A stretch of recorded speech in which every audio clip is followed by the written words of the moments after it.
One arrow changed the world forever. October 14th, 1066. King Harold of England stood triumphant. He'd just crushed the greatest Viking invasion in history. But across the Channel, another enemy was landing.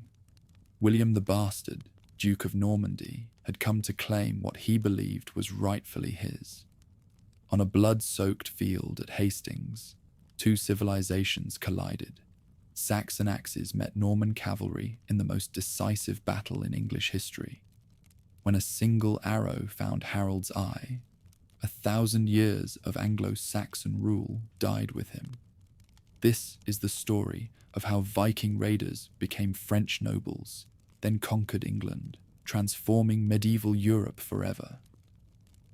The longships appeared through morning mist, like ghosts given flesh and purpose, their dragon prows cutting the dark waters of the Seine as they had for generations before.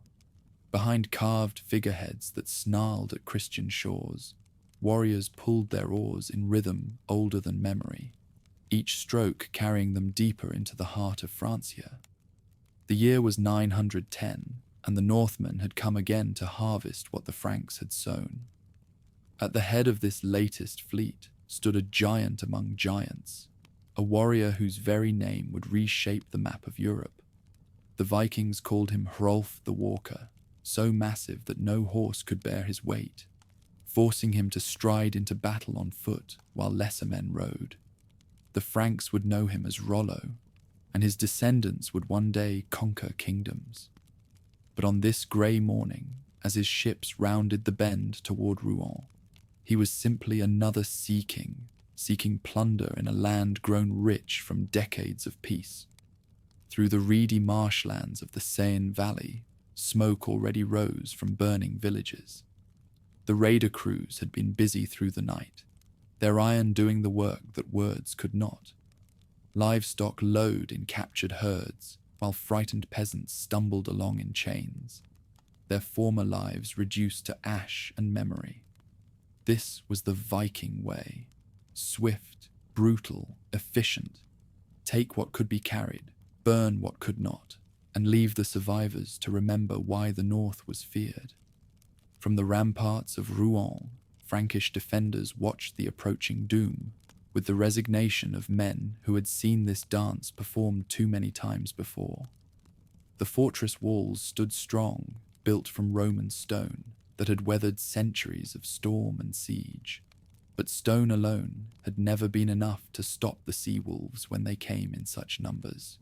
Count after count had fallen to their axes, and each summer brought fresh fleets up the river highways that connected the Viking homeland to Christian gold. Like wolves sensing weakness, the Northmen had learned to read the pulse of Frankish politics with predator instincts. King Charles ruled from distant Laon, his authority fragmented among nobles who owed him lip service but little else.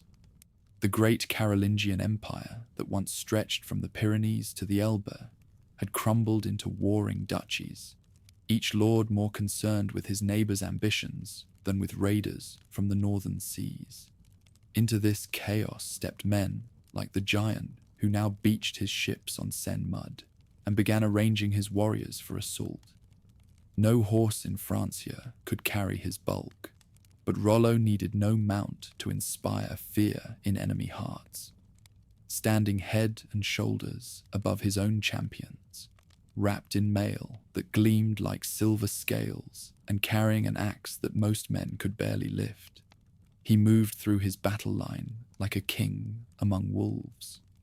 His voice, when he spoke, carried the authority of one who had never known defeat, and his grey eyes held the cold light of northern skies, where mercy froze before it could take root. Year after year, the pattern had been the same. Viking fleets ascending French rivers like a tide of iron, fortresses falling to siege and storm, desperate kings buying peace with Danegeld that only encouraged fresh raids the following season. The Great Siege of Paris 25 years earlier had shown both the raiders' power and their price. Count Odo had held the city's walls, while the Northmen camped outside like a plague made flesh. and when King Charles finally paid them to leave, everyone knew they would return with greater appetites. When the harvest moon rose full over the Seine Valley in September of 910, Rollo's warriors prepared for what they assumed would be another profitable campaign. They had taken Bayeux by storm, scattered the forces of Count Berengar, and now Rouen walls beckoned with promise of greater plunder. But as the Norseman sharpened his great axe and planned his assault, forces beyond his knowledge were gathering to change his destiny forever. Beneath dragon banners that snapped in the autumn wind, the sea wolves made their final preparations for assault. Veterans of 100 raids checked weapons and armor, with the casual efficiency of men who had turned slaughter into art. Younger warriors, eager for their first taste of Frankish gold, boasted of the deeds they would perform when the walls fell. None suspected that this siege would be their last as raiders, that the giant who led them stood at the threshold of transformation, from destroyer to builder. The Frankish garrison within Rouen walls knew their situation bordered on hopeless. Count Robert of Neustria had withdrawn with the bulk of his forces, leaving behind only enough men to make a symbolic defense. The townspeople huddled in their houses like sheep awaiting slaughter, while priests intoned prayers that seemed to vanish like smoke in the face of approaching doom. Yet in distant Lyon, King Charles was making calculations that would turn this siege into the pivot point of history. Through the darkness before dawn, Rollo moved among his warriors with the quiet confidence of a commander who had never known defeat. His presence alone was worth a dozen siege engines. Where the walker strode, men followed, and walls fell before the fury he unleashed. The attack would begin with first light, and by evening, Rouen would burn like all the other towns that had dared resist the Viking tide. But when sunrise painted the Seine, valley gold, and the horns of war began to sound, neither the giant preparing his assault, nor the frightened defenders manning their walls could foresee how this day would reshape the destiny of France. The greatest transformation in medieval Europe was about to begin, born from the marriage of Viking strength and Frankish necessity, sealed with oaths that would echo through centuries to come. On the banks of the Epte River, chosen as neutral territory, autumn mist curled above the surface like silent spectators to a moment that would shape the future. Two armies faced each other across the narrow stream. On one side, the flower of Frankish nobility in their finest mail, crosses gleaming on shield and banner. On the other, Viking warriors still bearing the salt stains of distant seas, their dragon standards snapping in the October wind. Between them stretched a silence heavy with the weight of decision, where the future of a kingdom hung in the balance of words yet unspoken. Across the shallow water, King Charles the Simple sat his horse with the careful dignity of a monarch who had learned that survival sometimes required swallowing pride. At 32, the Frankish ruler had inherited an empire in fragments, his authority challenged by nobles who remembered when Carolingian power stretched from ocean to ocean. Now he faced a choice that would either secure his realm or damn it, make peace with the raiders who had terrorized his people for generations, or watch his kingdom bleed to death from 1,000 cuts. Charles himself had ridden from Leon with his greatest lords, men whose faces bore the scars of too many seasons fighting the Viking tide. Count Robert of Neustria flanked his right, while Archbishop Franco of Rouen rode at his left, the cross and sword united in common cause.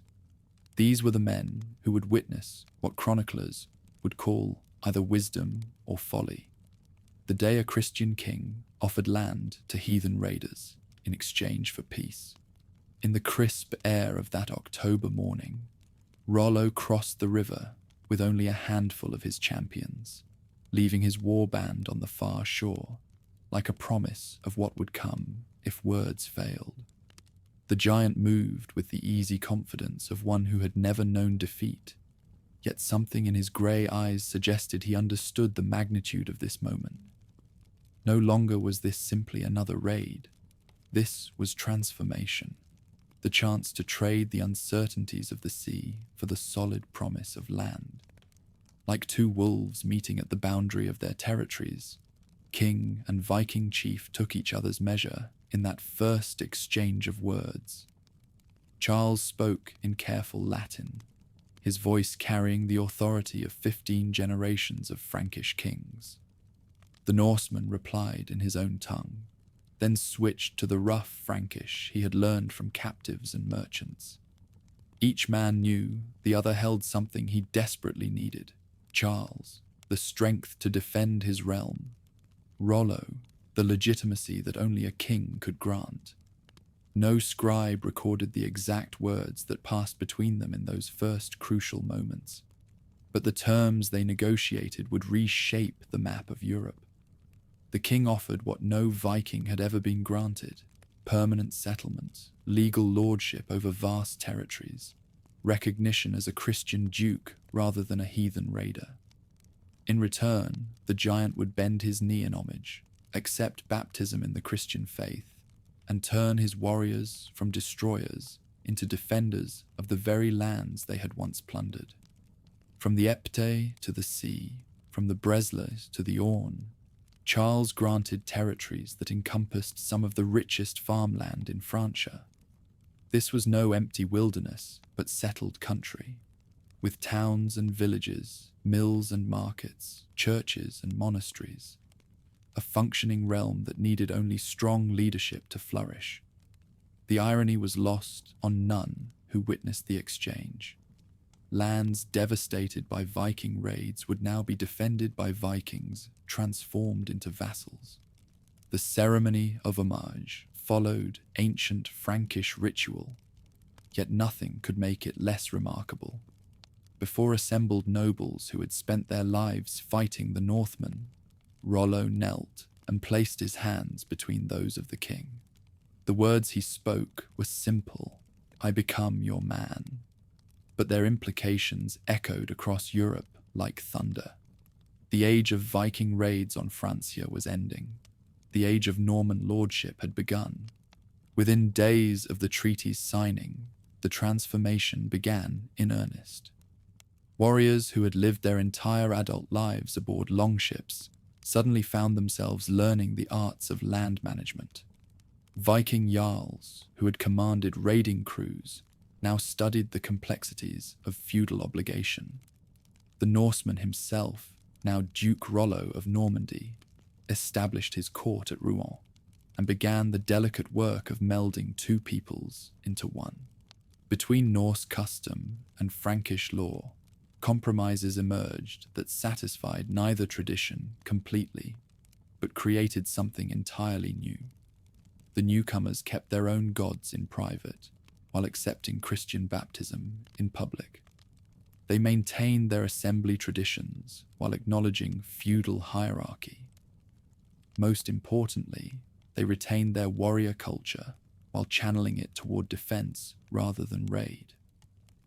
The marriage arranged between the new Duke and Gisela, daughter of Charles, sealed the political alliance with bonds of blood and kinship, though some chroniclers would later claim the bride was not truly of royal birth. Her symbolic importance remained undeniable. Through her, Viking strength wed itself to Frankish legitimacy, creating a dynasty that would reshape the medieval world. From the coastal settlements where dragon ships once beached for raids, a new nobility began to emerge. Norse jarls became Norman barons, their sons learning Latin alongside the language of their fathers. Frankish techniques of castle building merged with Viking military innovations. Most crucially, the restless energy that had driven men across dangerous seas now turned toward the systematic conquest and administration of territory. The transformation was not without its tensions and contradictions. Old Vikings grumbled about abandoning the sea for farming, while Frankish peasants watched their former tormentors become their protectors with understandable suspicion. Yet necessity drove both peoples toward accommodation. The Northmen needed local knowledge to manage their new lands effectively, while the Franks needed Norse military prowess to defend against other raiders who had not accepted such generous terms. As autumn deepened into winter along the Norman coast, ships that had once carried warriors on raids now brought families from the northern homelands. Women and children crossed the dangerous seas to join husbands and fathers in this new territory, their presence transforming temporary military camps into permanent settlements. The age of raiding was truly ending. The age of building had begun. Through the careful diplomacy that had brought them to this point, both king and duke understood they had embarked on an experiment with no guarantee of success. Yet as the first winter of Norman rule settled over the duchy, signs of promise began to emerge. Trade resumed along rivers that had known only war. Churches rose from the ashes of earlier destruction, and the land itself seemed to breathe more easily under the protection of those who now called it home rather than target.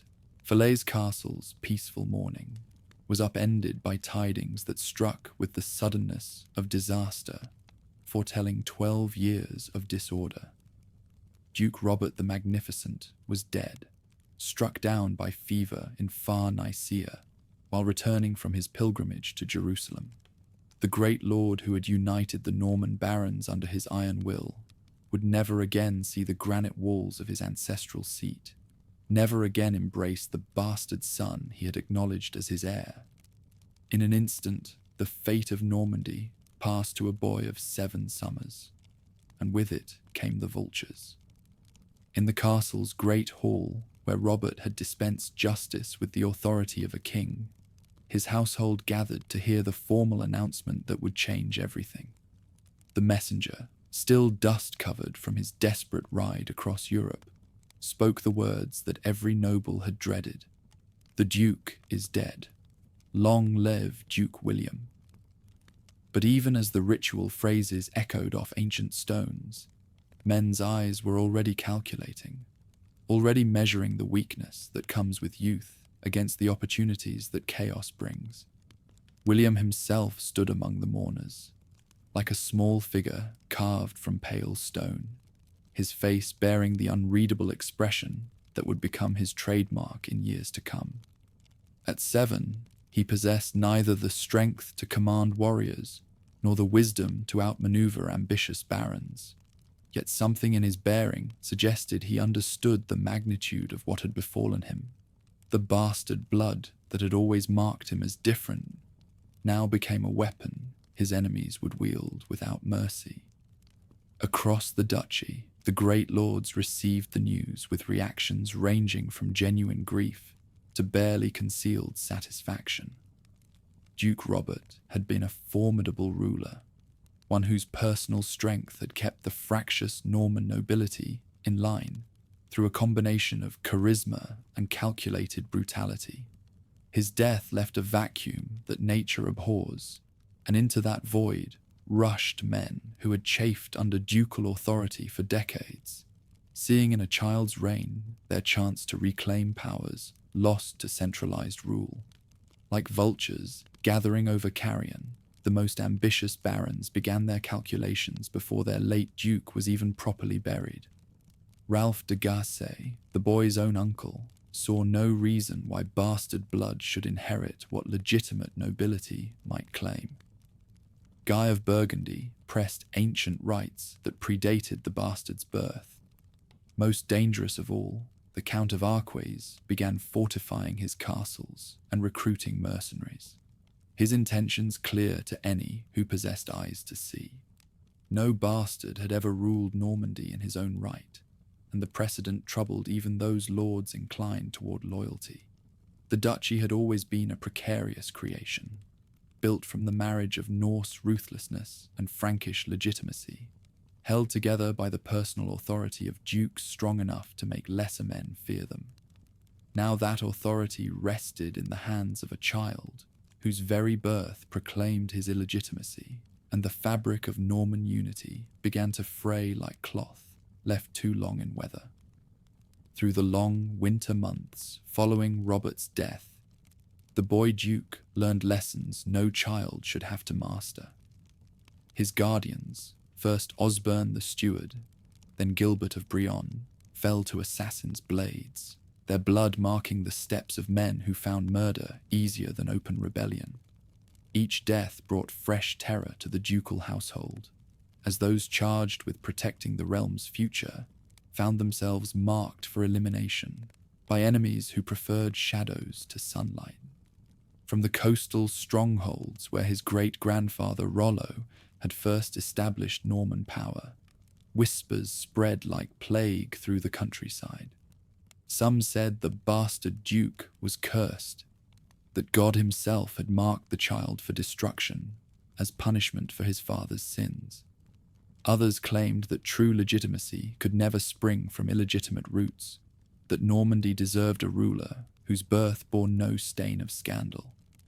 All agreed that change was coming, whether through the boy's death or his displacement. When spring came to the Norman countryside in 1047, it brought with it the sound of war.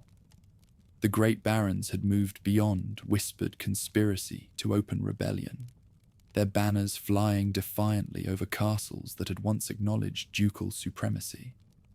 At Falaise, the 12-year-old duke found himself besieged, not by foreign enemies, but by his own vassals, men who had sworn oaths of loyalty to his father, now seeking to break the son who reminded them daily of those uncomfortable obligations. Before the assembled rebels could coordinate their final assault on ducal authority, salvation arrived from an unexpected quarter. King Henry of France, overlord to whom even Norman dukes owed theoretical allegiance, decided that his interests lay with a weak duke rather than strong rebels. The French monarch had no desire to see a powerful confederation of Norman barons emerge on his border, potentially threatening royal authority in ways that a child ruler never could. The campaign that followed would be remembered as the making of a king, though William bore no crown, save the circlet of ducal authority. Henry's intervention brought professional soldiers and siege engines to supplement the boy's dwindling household guard. But more importantly, it brought legitimacy to a cause that had been faltering under the weight of illegitimate birth and youthful inexperience. With the French king at his side, the bastard duke became something more, a ruler backed by the highest authority in Christian France. Across the fields of Valais-Dunes, two armies faced each other on a January morning that would determine whether Normandy remained united under ducal rule or dissolved into warring fragments. On one side stood the rebel barons with their professional troops and mercenary allies, men who had concluded that might makes right and that a bastard boy had no claim to their obedience. On the other, the boy duke rode beside his royal patron, his young face set with determination that surprised even his supporters.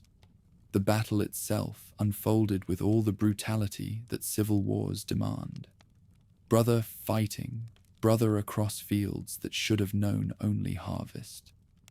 Norman cavalry charged Norman infantry, while the boy who would one day conquer England watched his future being decided by the clash of lance and sword. When the rebel line finally broke and their leaders fled the field, more than a military victory had been won. The principle of legitimate succession had been established, and the bastard duke had proven he could command loyalty as well as inherit it.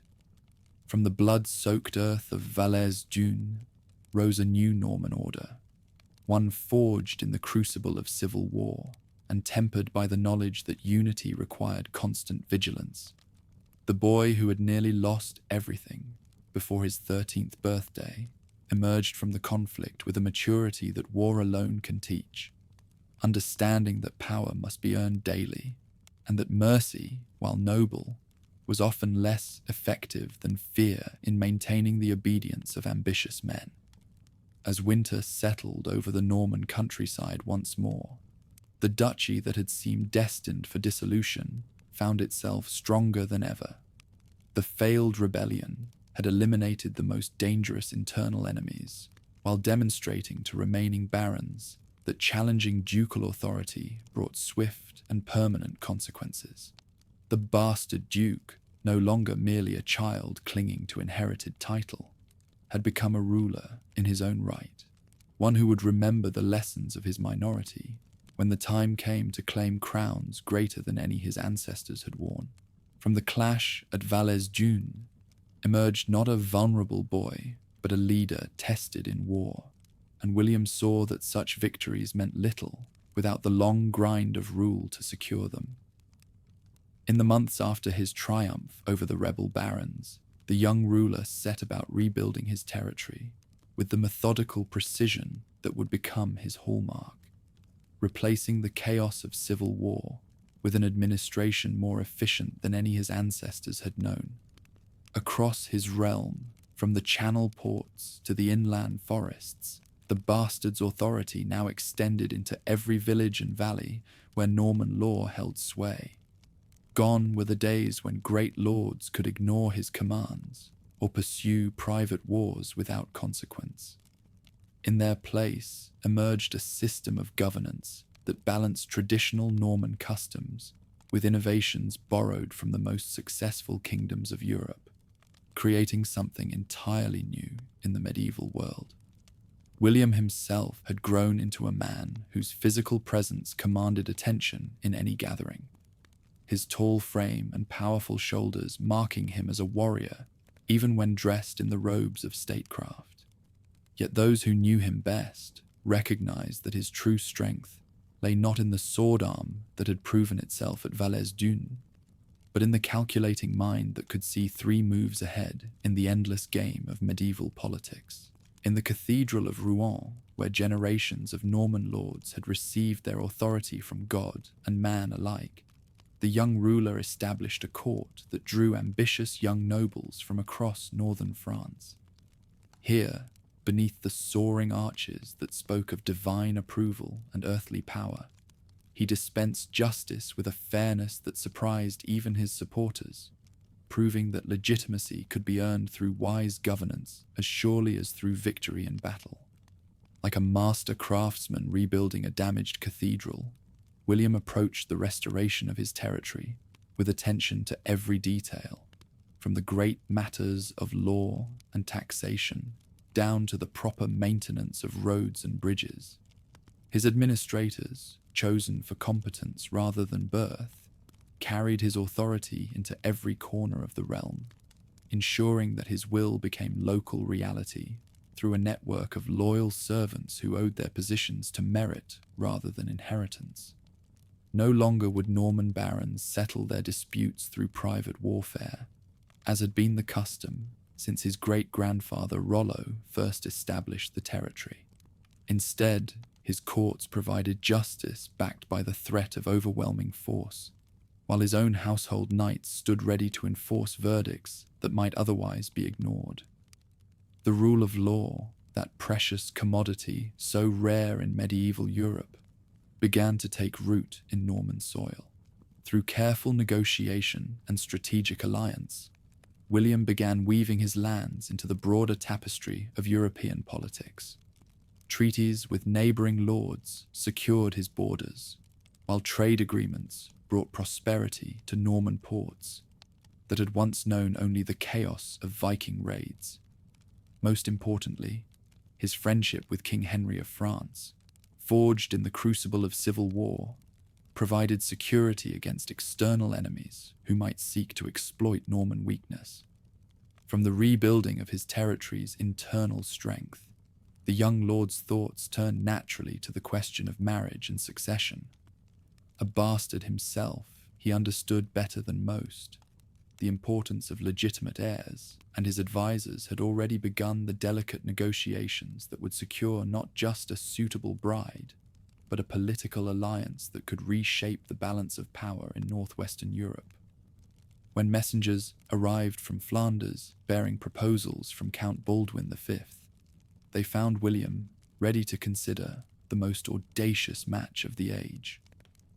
Baldwin's daughter Matilda represented everything he needed: royal blood that traced back to Charlemagne himself, connections to the most powerful nobility of the Low Countries, and a dowry that would fill Norman treasuries while cementing crucial alliances.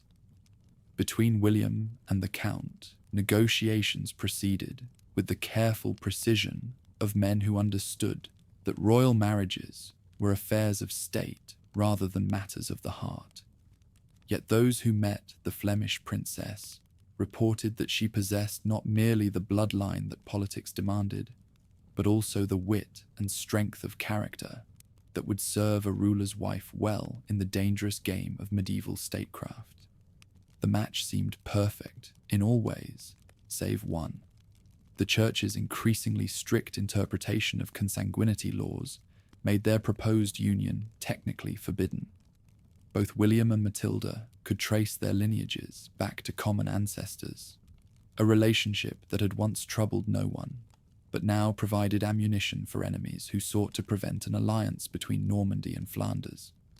At the papal court in Rome, Pope Leo IX received Norman envoys with the cold courtesy reserved for petitioners whose requests posed political complications. The Holy Father's refusal was couched in language of canonical law and divine will, but those versed in the subtleties of ecclesiastical politics recognized deeper concerns about the growing power that such an alliance would create along the Church's northern borders. Through months of careful diplomacy and strategic pressure, William's representatives worked to overcome papal resistance, while the Duke himself demonstrated the piety and orthodoxy that might persuade reluctant churchmen. New monasteries rose at his command. Existing religious houses received generous endowments, and Norman pilgrims carried tales of their ruler's devotion to distant corners of the Christian world. The breakthrough came not through theological arguments or canonical interpretations, but through the practical politics that governed even the most spiritual institutions. As Leo IX faced challenges to papal authority from multiple quarters, the prospect of Norman support began to outweigh concerns about consanguinity, particularly when coupled with generous donations to Peter's treasury and promises of future cooperation in church affairs. In the spring of 1053, as apple blossoms whitened the Norman countryside, and merchants' ships brought the first goods of the trading season to Rouen busy quays, word arrived that papal dispensation had been granted. The marriage between Duke William and Princess Matilda could proceed, binding together two of Northern Europe's most formidable powers in an alliance that would reshape the medieval world. The wedding itself, celebrated with magnificence befitting such a union, marked more than the joining of two noble houses. It announced Normandy's arrival as a power equal to any kingdom in Christendom. As the bastard took his royal bride's hand before the altar of Rouen Cathedral, those present understood they were witnessing the culmination of a transformation that had begun with a frightened boy clinging to his inheritance, and now reached its climax with a confident ruler ready to claim his place among Europe's greatest princes. The road from Falaise's granite walls, where William learned what it meant to be vulnerable, to the marble chambers where he now received envoys on equal terms, was paved with endurance and shrewd judgment. Yet as he looked out over his consolidated territory from the windows of his palace, the young ruler's thoughts were already turning toward grander ambitions that would soon lead his name across the narrow sea to an island kingdom whose crown glittered with promise just beyond the horizon. It was not war that first sparked the crisis, but a simple reality that loomed over the medieval crown. After 9 years on England's throne, Edward the Confessor still had no heir. In the royal chambers at Westminster, where the childless monarch spent his days in prayer and contemplation, the question of succession hung like storm clouds over a harvest field, growing darker with each passing season that brought no news of a royal pregnancy. Across the Channel, in his newly consolidated duchy, William watched the English situation unfold, with the calculating patience of a hunter observing prey.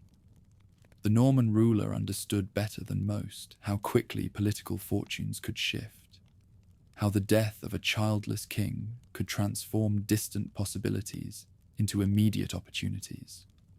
Through his network of Norman clergy, serving in English churches, and merchants trading in English ports, he maintained constant awareness of every development in Edward's increasingly unstable realm.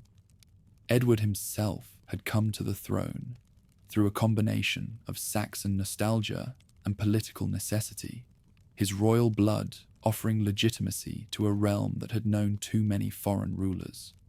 Yet the very qualities that made him acceptable as a compromise candidate, his piety, his lack of strong political connections, his years of exile in Normandy, now threatened to plunge the realm into chaos when death claimed him without leaving a clear successor.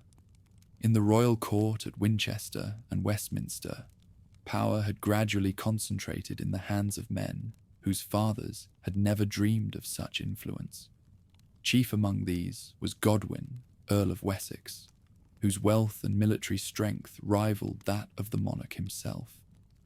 The Saxon lord had maneuvered his family into positions of extraordinary power, controlling vast estates across southern England, while his sons held earldoms that gave them authority over much of the realm's military resources. Like a spider sitting at the center of an intricate web, Earl Godwin had spent decades weaving connections that stretched from the royal court to the humblest village church. His daughter Edith had married the king himself, making the Earl father-in-law to the crown of England.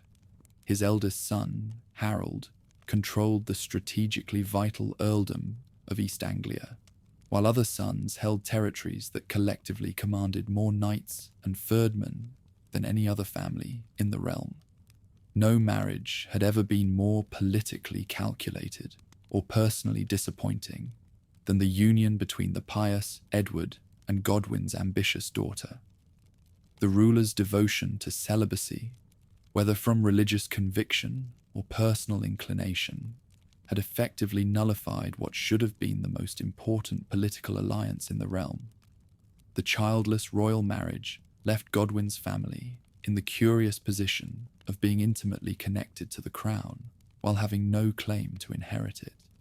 Through the long months of 1051, tensions that had simmered beneath the surface of English politics finally boiled over into open confrontation. The immediate cause was seemingly trivial, a dispute over the appointment of archbishops and the influence of Norman clerics, whom the king favoured over Saxon candidates. Yet those who understood the deeper currents of power recognised that this was fundamentally a struggle between two visions of England's future, one that looked backward to Saxon traditions, another that embraced continental connections. From his stronghold in Kent, Earl Godwin marshalled his forces with the efficiency that had made him the most feared warrior in England. His sons brought their own retinues to join the family's household troops, creating an army that approached royal proportions. For a brief moment in that autumn of crisis, it seemed that civil war must inevitably follow, brother fighting brother in the same fields where their fathers had united to resist Viking invasion. When the final confrontation came, it unfolded not through battle, but through a test of wills that revealed the true balance of power in Edward's realm. At Gloucester, where both royal and Godwin armies had gathered, the crown's supporters proved more numerous than the Earl had anticipated.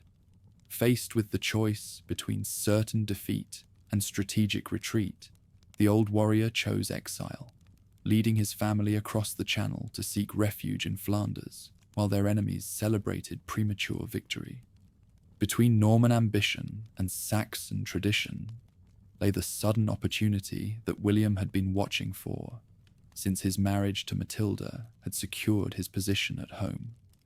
With the Godwin family in exile and Edward temporarily freed from their domination, the childless monarch found himself with unprecedented freedom to shape his realm's future, and perhaps to honor old friendships forged during his own years of exile in Norman courts.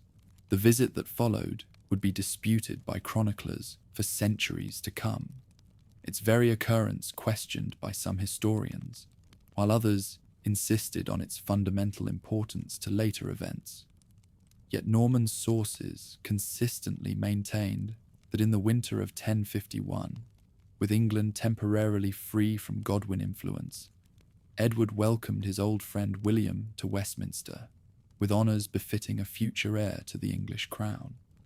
Across the frost-covered fields of southern England, the Norman ruler travelled with a small but impressive retinue, his presence causing excitement in royal courts that had grown accustomed to political isolation.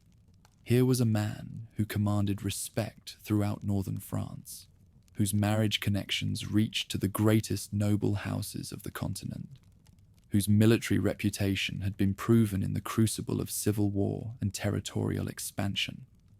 In the great hall at Westminster, where Saxon rulers had held court since time immemorial, two leaders met to discuss the future of a realm whose fate hung in the balance between competing dynasties and conflicting loyalties. The conversations that took place between Edward and his Norman guest were private, witnessed only by a handful of trusted advisors whose later testimony would be coloured by political necessity and personal interest. The promise that Norman chroniclers claimed was made during those winter meetings, Edward's pledge that William should succeed him as ruler of England, would become the central justification for events that lay still years in the future. Whether the childless monarch actually offered his crown to his Norman friend, or whether ambitious men later constructed such claims from more ambiguous conversations, the alleged commitment would provide the legal foundation for conquest and transformation. As spring returned to the English countryside, and William prepared for his journey back to Normandy, both men understood that they had set in motion forces that could not easily be controlled.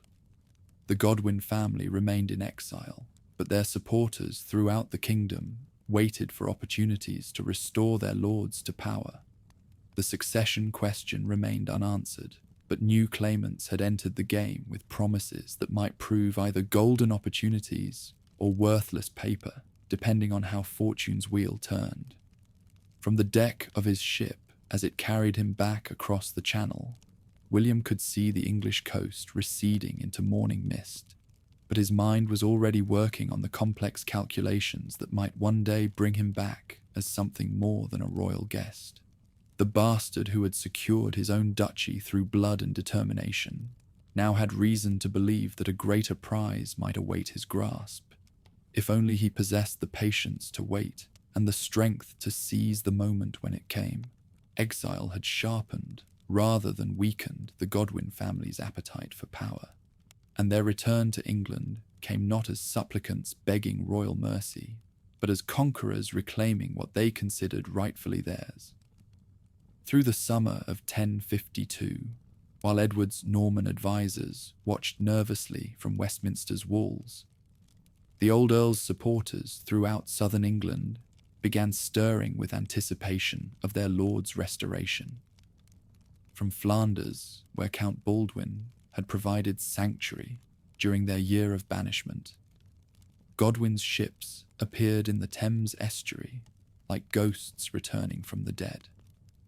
The fleet that accompanied the family's homecoming carried not just the exiled lords, but also Flemish mercenaries and English refugees who had fled the kingdom during the political purges that followed the Gloucester crisis. This was no humble return, but a military expedition designed to reclaim by force what diplomacy had lost.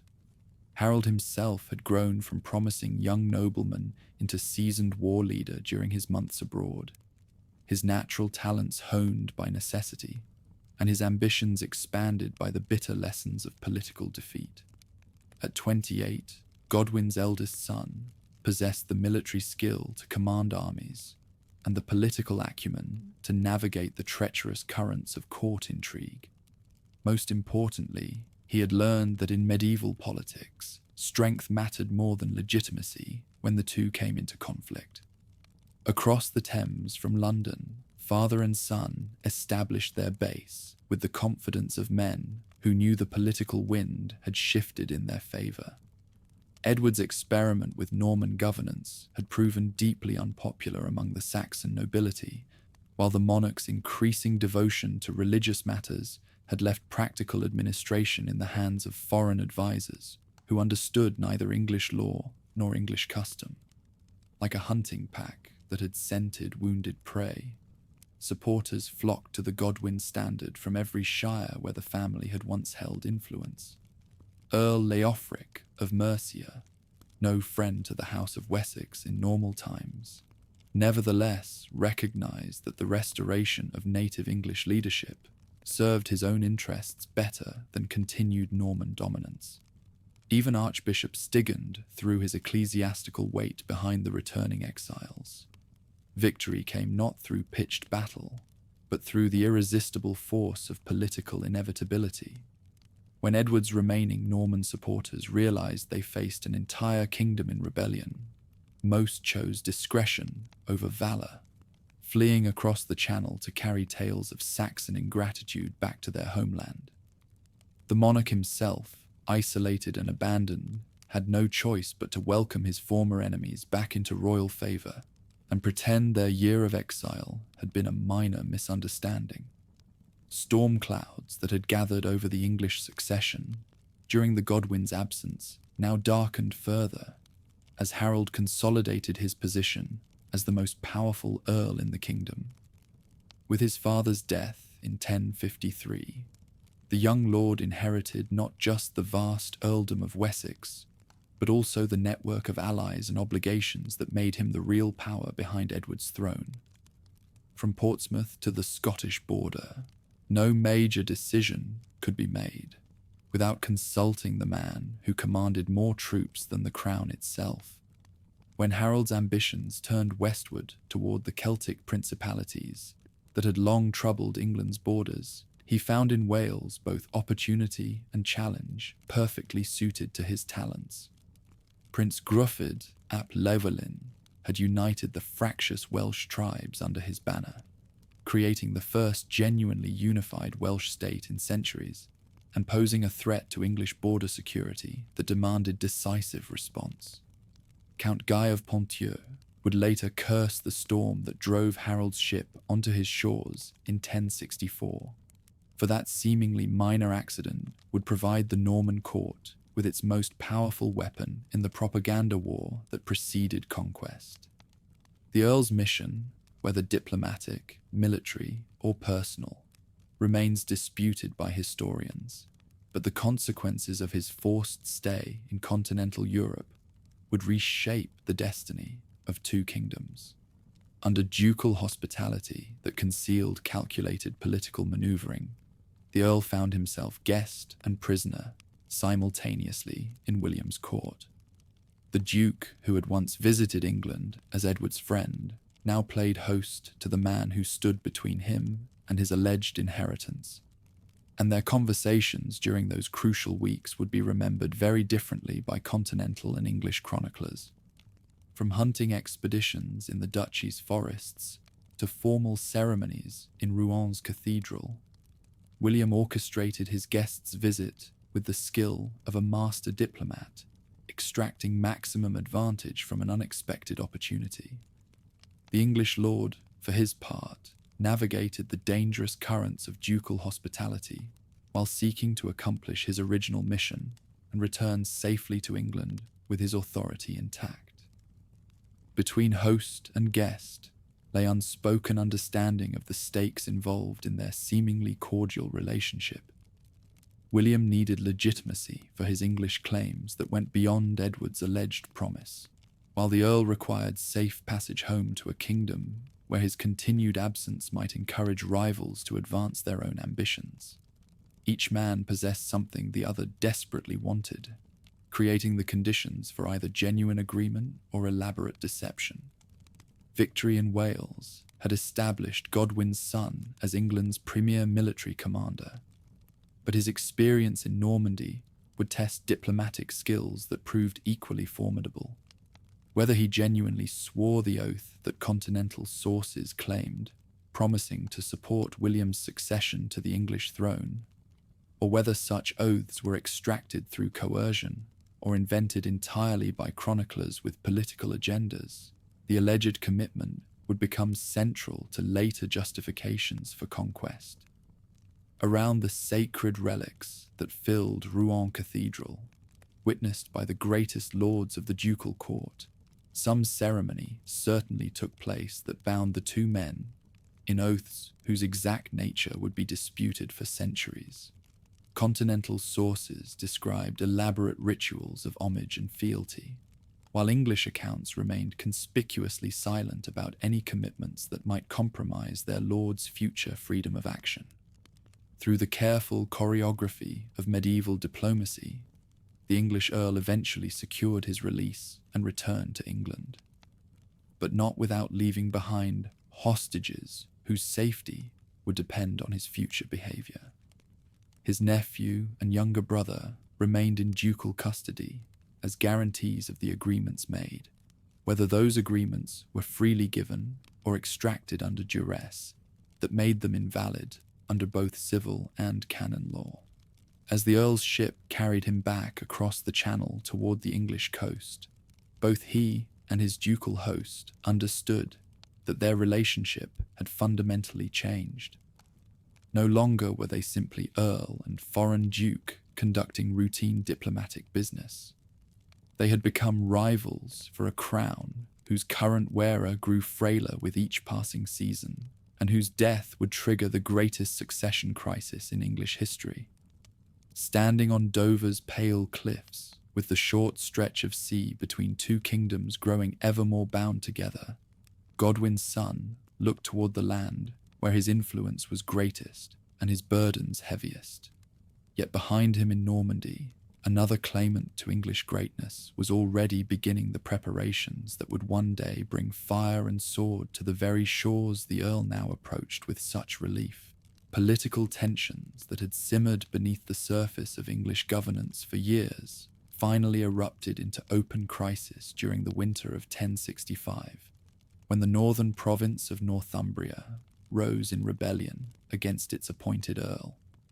What began as local grievances against harsh taxation and foreign influence quickly escalated into a constitutional crisis that would test the kingdom's stability in the crucial months before Edward's death.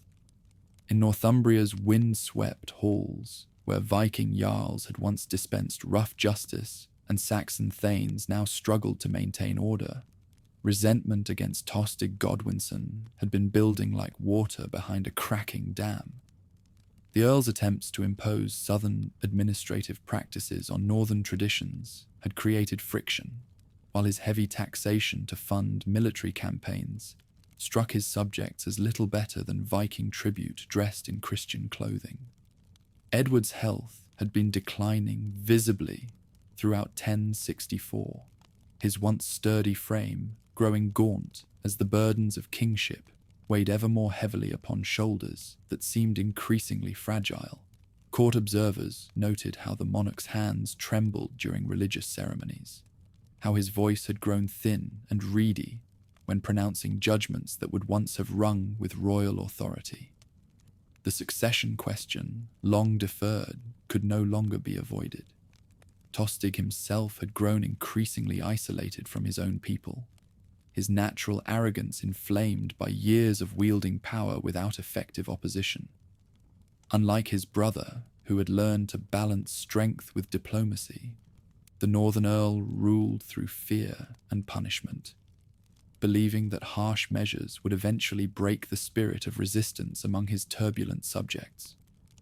When rebellion finally erupted in the autumn of 1065, it came with a swiftness that caught even experienced political observers by surprise. The rebels seized York, the ancient capital of the north, and proclaimed their rejection of Tostig's authority with a decisiveness that spoke of careful planning and widespread popular support. What made this rising truly dangerous was its organized nature. This was not a spontaneous outburst of peasant anger, but a coordinated revolt by the northern nobility. Against this backdrop of domestic crisis, the aging monarch found himself caught between conflicting loyalties and impossible choices. Supporting Tostig meant potentially triggering civil war at the worst possible moment, when his own death might leave the kingdom vulnerable to external enemies. Yet abandoning his brother-in-law would set a dangerous precedent and weaken royal authority throughout the realm. Winter brought the crisis to Westminster's marble halls, where Edward's court wrestled with decisions that would shape England's future. The northern rebels had not merely expelled their earl, they had chosen his replacement, elevating young Morcar, brother of Earl Edwin of Mercia, to the position and demanding royal confirmation of their choice. This direct challenge to royal prerogative represented a fundamental threat to monarchical authority.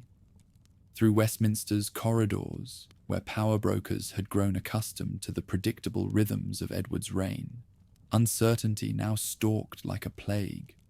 The monarch's obvious physical decline had emboldened ambitious nobles who sensed opportunity in the coming transition, while foreign observers watched English politics with the calculating attention of vultures awaiting carrion.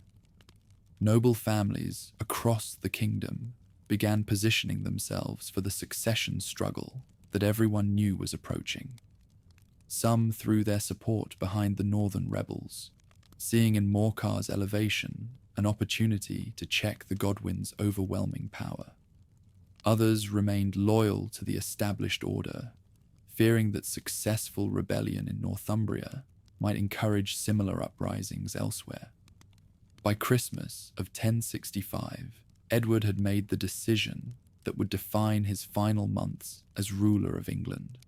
Rather than risk civil war by supporting his brother-in-law, the monarch chose to ratify the rebels' choice and confirm Morcar as Earl of Northumbria. The decision represented a stunning defeat for Tostig and a significant weakening of the Godwin family's previously unassailable position.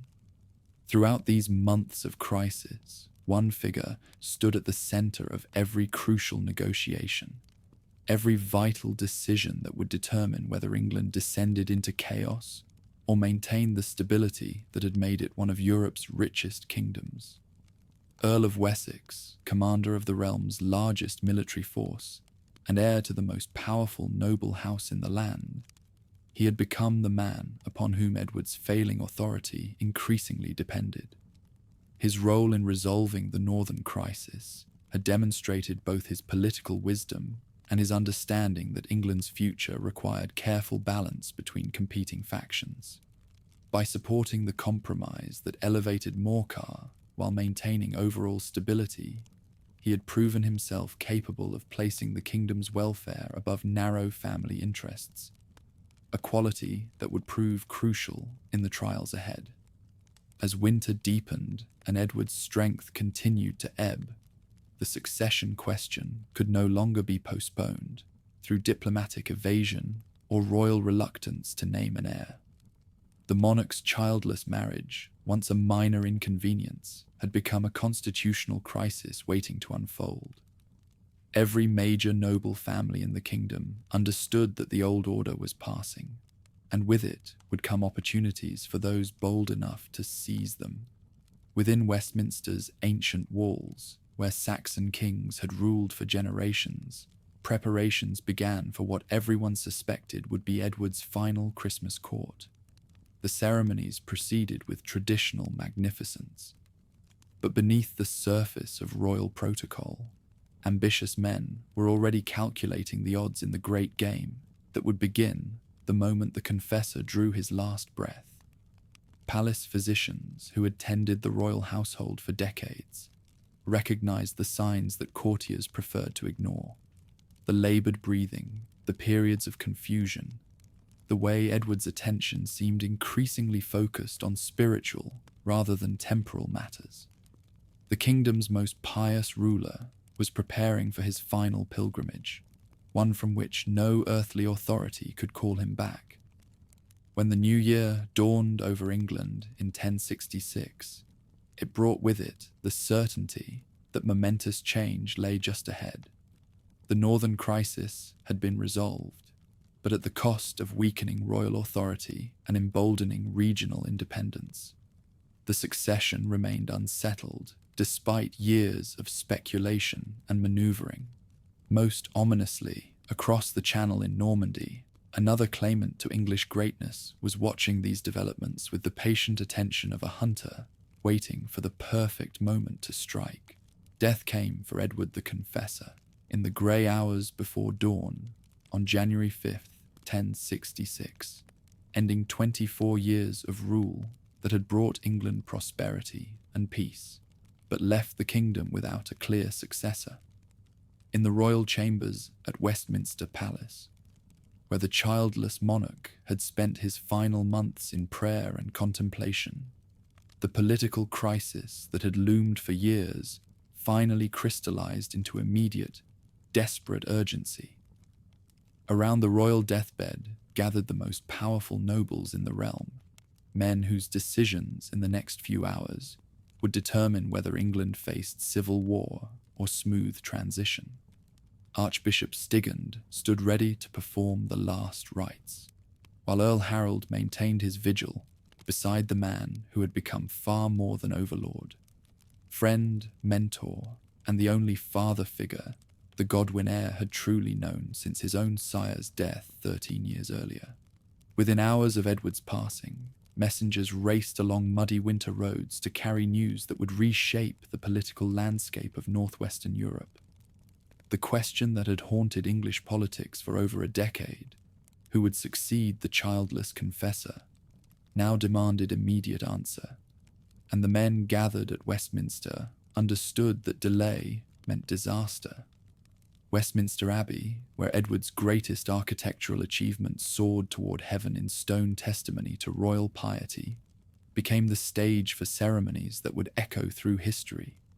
The magnificent church, barely completed and still smelling of fresh mortar, would witness its first royal funeral and coronation within 24 hours, as England's nobility moved with unprecedented speed to fill the dangerous vacuum left by their monarch's death. Across the Channel, in his ducal capital, another claimant to English greatness would soon learn that his moment of destiny had arrived earlier than expected. The Norman court had been following Edward's decline with intense interest, and advanced preparations for pressing William's claim had been underway for months. Yet the speed of events in England would catch even the most experienced continental politicians off guard. Papal legates who had spent years cultivating relationships with both English and continental courts suddenly found their carefully balanced diplomacy tested by the urgent need to choose sides. The question was no longer whether Edward's alleged promise to the Norman duke carried legal weight, but whether the church would support accomplished fact or disputed claim in the crucial struggle that everyone knew must follow.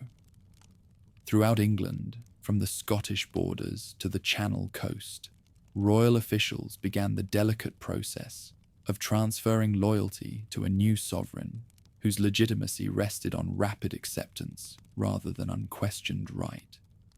The Witan's hasty assembly and immediate approval of the succession would provide constitutional cover for what was essentially a political coup executed with breathtaking audacity. News of the coronation that followed Edward's funeral by less than 24 hours would send shockwaves through every court in Europe, where ambitious princes had been calculating their chances of claiming the English crown. The speed with which Earl Harold had moved from powerful nobleman to anointed sovereign left rivals with no time to organize opposition or press competing claims through established diplomatic channels. In Rouen's ducal palace, where tapestries depicted the conquest of distant lands and the founding of Norman greatness, William received reports of English developments with the controlled fury of a man who saw his greatest opportunity slipping away through another's bold action.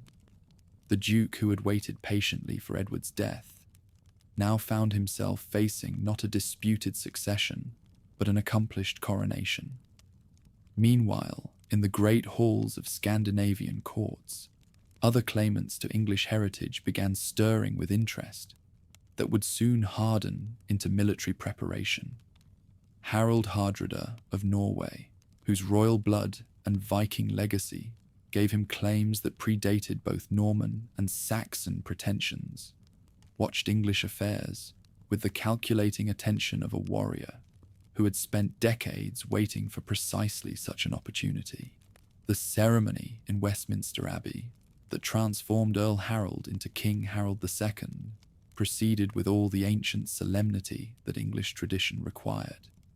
Yet everyone present understood they were witnessing something unprecedented in its political implications. No English nobleman had ever moved so swiftly from subject to sovereign, and the constitutional innovations required to justify such speed would be debated by chroniclers and lawyers for generations.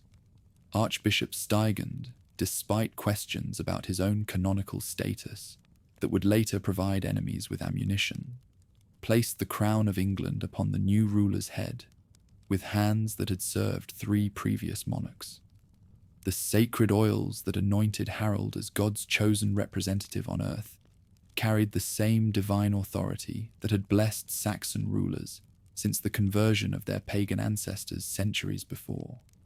Beneath the soaring arches of Edward's architectural masterpiece, witnessed by the greatest nobles of the realm, the bastard son of Earl Godwin became Harold Rex Anglorum. Harold, by grace of God, ruler of the English. The transformation was complete, but its acceptance by rival claimants remained very much in doubt, and the new sovereign's first acts would be guided by the certain knowledge that his crown would soon be tested in ways that no previous English ruler had faced. Outside Westminster's walls, where London's merchants and craftsmen went about their daily business, few yet understood that their kingdom had entered the most dangerous period in its history since the Viking invasions of centuries past. The swift succession that had prevented immediate civil war had also guaranteed external challenges that would test English independence in ways Edward's peaceful reign had never required. Church bells that rang out across London to announce the new ruler's coronation also carried their bronze voices across the narrow sea to Norman shores, where another claimant was already beginning the diplomatic and military preparations that would transform 1066 from a year of succession into an epoch of conquest. The die was cast, the players positioned, and the greatest invasion since Caesar's legions crossed the Channel was about to begin. As January snow fell softly on Westminster's ancient stones, covering the graves of Saxon kings and the foundations of Norman ambitions alike, England's newly crowned sovereign faced the greatest challenge any medieval ruler could confront: defending a throne claimed by right of speed against enemies who would argue right of promise, blood, and conquest. The year that would decide the fate of nations had begun with a funeral, a coronation, and the certain knowledge that war must follow. Spring brought with it reports that chilled the blood of even the most experienced English commanders, as intelligence from across the known world confirmed what the newly crowned sovereign had feared most. His rapid coronation had not prevented rival claims, but merely ensured that multiple enemies would coordinate their challenges to his authority with unprecedented determination. Along England's southern coast, from Dover's white cliffs to Portsmouth's natural harbour, royal engineers worked frantically to strengthen defences that had grown complacent during Edward's peaceful reign. Watchtowers that had stood empty for decades suddenly bristled with signal fires, ready to carry warning of invasion, while coastal fortresses received their first serious attention since the Danish wars of the previous century. Harold's spies, that network of merchants, pilgrims, and clerics who had served the Godwin family faithfully for generations, now carried back reports that painted an increasingly grim picture of the forces gathering against England's independence. What emerged was not the threat of a single ambitious neighbour, but a coordinated assault by enemies who had transformed personal grievances into international crusade. In Norman harbours, from Barfleur to Dives-sur-Mer, shipwrights laboured day and night to construct the largest invasion fleet Northern Europe had seen since the Vikings first terrorized Christian shores. Under William's direct supervision, forests fell to provide timber for vessels designed not for raiding, but for conquest. Ships capable of carrying not just warriors, but horses, siege engines, and all the apparatus needed to establish permanent occupation rather than temporary plunder.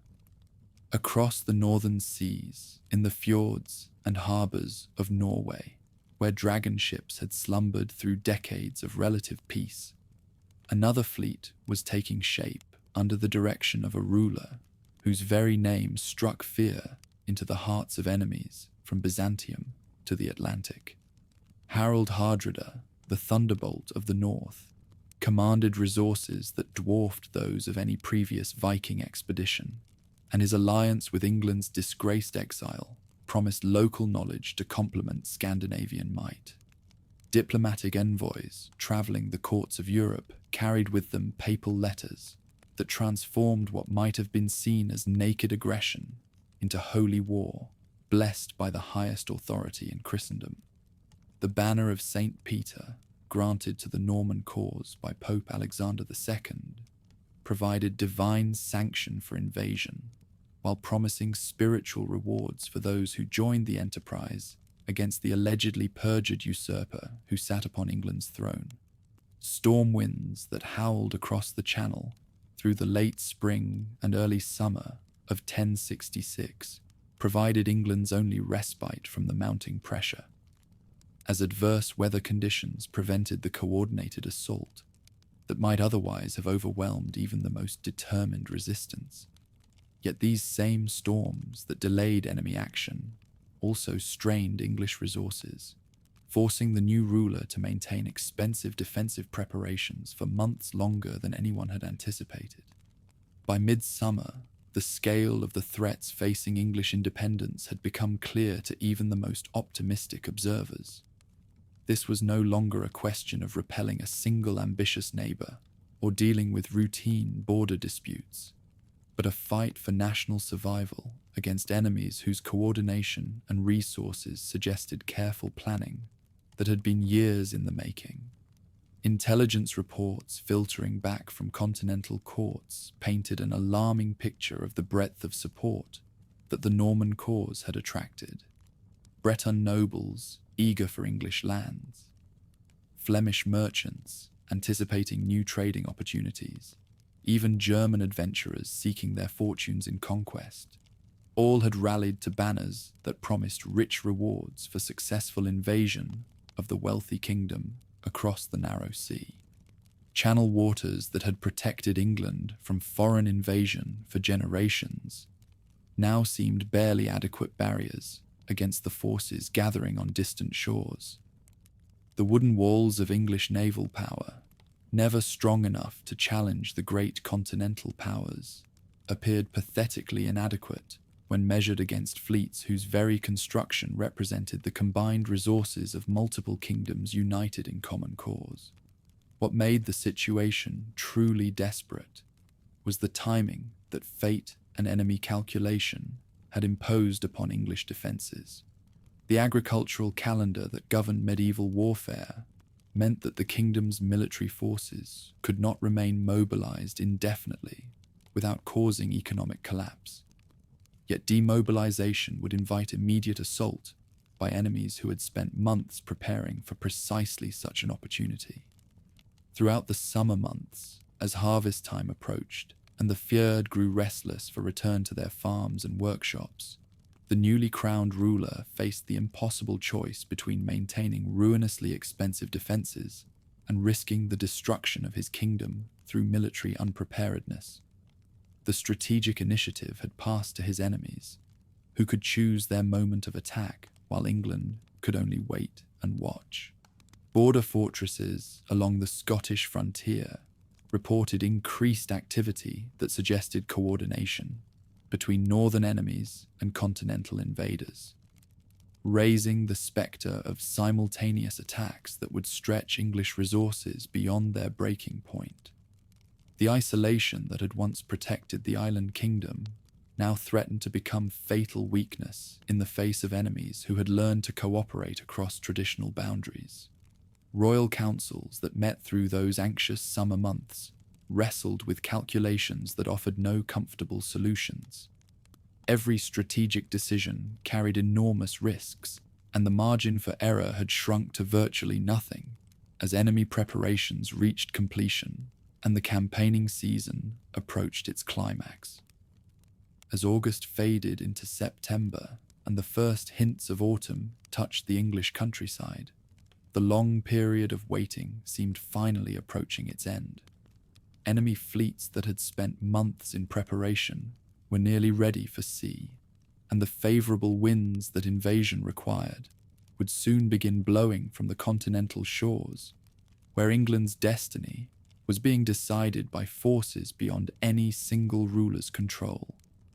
Standing watch from coastal towers that had become England's first line of defence, sentries strained their eyes toward horizons that might at any moment reveal the sails that would bring war to shores that had known peace for a generation.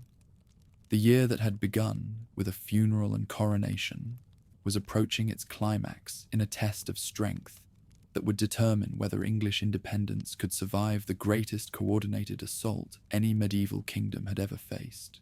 September's chill winds carried more than the promise of autumn when they filled the sails of 300 longships ascending the Yorkshire coast, their dragon prows cutting through grey waters toward an invasion that would test English resolve in ways the southern threat had not yet demanded. The northern assault that military strategists had long anticipated was finally unfolding with the precision and overwhelming force that only Harold Hardrada could command. Up the Humber River, past marshlands where Roman legions had once marched, and Viking raiders had established their first English kingdoms. The greatest fleet of the age carried warriors whose very presence announced that the old world of isolated island kingdoms was ending forever. The thunderbolt of the north had brought not merely an army, but a migration of ambitious men seeking new lands and greater opportunities than Scandinavian shores could provide. At Fulford Gate, where ancient roads converged outside York's walls, the first major battle of 1066 unfolded, with results that sent shockwaves through Harold's defences and encouraged every enemy of the new reign. Earls Edwin of Mercia and Morcar of Northumbria, commanding the flower of northern nobility, met the Norwegian advance with confidence born of generations of successful resistance to foreign invasion. News of the disaster that followed reached the southern court with the speed that only catastrophic defeat can inspire, carried by survivors whose very survival testified to the completeness of their army's destruction. The cream of northern military power lay scattered across Yorkshire fields, their leaders captured or slain, their regional resistance broken by warriors who fought with the disciplined ferocity that had made Norse arms feared from Constantinople to Greenland. 200 miles south, where the newly crowned ruler had been monitoring Norman preparations while maintaining his coastal defences, the intelligence from Yorkshire forced an immediate and agonizing strategic decision. The northern invasion could not be ignored. York's fall would provide Harold Hardrada with a base from which to conquer all of England north of the Humber, effectively partitioning the kingdom and destroying any hope of coordinated resistance to other threats. Harold's forced march northward represented one of the most remarkable military achievements in medieval warfare, as his household troops and hastily summoned fyrdmen covered distances that should have taken weeks in mere days of relentless movement.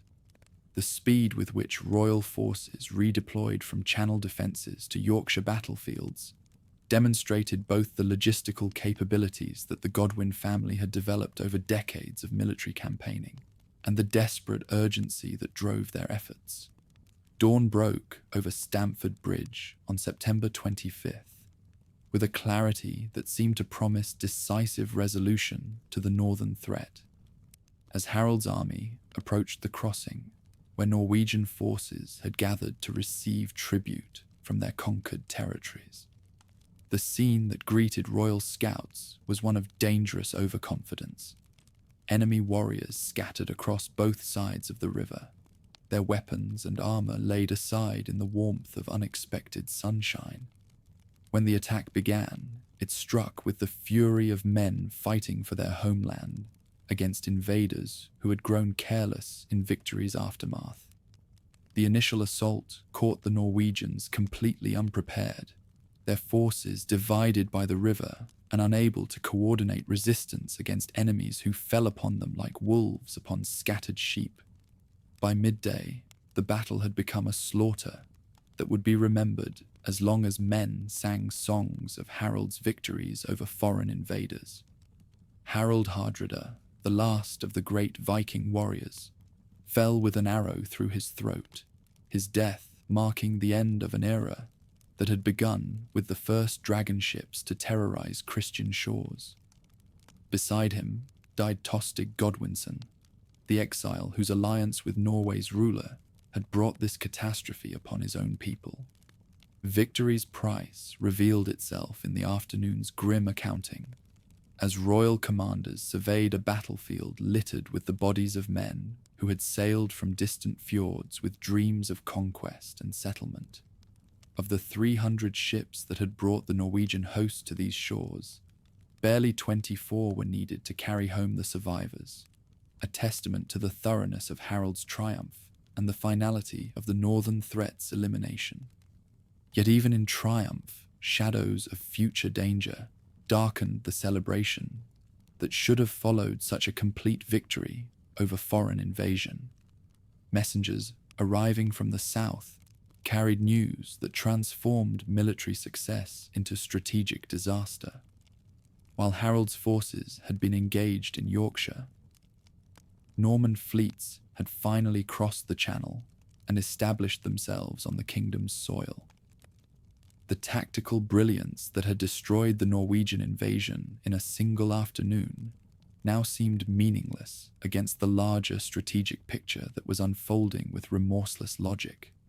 The very speed and decisiveness of victory at Stamford Bridge had exhausted the realm's reserves at precisely the moment when they would be needed most urgently in the south, where another invasion demanded immediate response. Standing amid the carnage that marked the end of the Viking Age in Britain, Harold faced the bitter knowledge that his greatest military triumph might prove to be the prelude to his kingdom's destruction.